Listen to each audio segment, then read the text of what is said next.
సర్పవరం గ్రామంలో వేంచేసిన శ్రీ రాజలక్ష్మి సమేత శ్రీ భవన్నారాయణ స్వామి వారి ఆలయంలో వార్షిక దివ్య కళ్యాణం వైభవంగా జరిపించారు. కాకినాడ రూరల్ మండలం సర్పవరం గ్రామంలో వేంచేసిన శ్రీ రాజలక్ష్మి సమేత శ్రీ భవన్నారాయణ స్వామి వారి ఆలయంలో స్వామి అమ్మవార్ల వార్షిక దివ్య కళ్యాణ మహోత్సవం కన్నుల పండుగగా జరిగింది.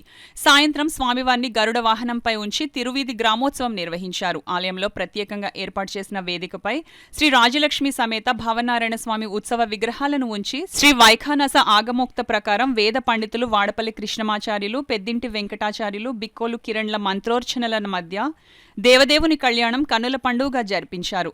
ఆలయ అర్చకులు, వేద పండితులు స్వామివారి కళ్యాణాన్ని శాస్త్రోక్తంగా జరిపించారు. శ్రీవారి కళ్యాణాన్ని తిలకించేందుకు ఉమ్మడి తూర్పుగోదావరి జిల్లా నలుమూలల నుండి పెద్ద సంఖ్యలో భక్తులు తరలివచ్చారు. కళ్యాణ వేదిక ప్రాంగణమంతా శ్రీ భవన్నారాయణ స్వామి నామస్మరణతో మారుమ్రోగింది. ఆలయ కార్యనిర్వహణాధికారి జొన్నాడ భీమశంకరరావు దంపతులు స్వామి అమ్మవార్లకు పట్టు వస్త్రాలను సమర్పించారు. ఈ సందర్భంగా ఏర్పాటు చేసిన సాంస్కృతిక కార్యక్రమాలు అందరినీ విశేషంగా ఆకట్టుకున్నాయి. ఈ కార్యక్రమంలో గ్రామ పెద్దలు, మహిళలు పాల్గొన్నారు.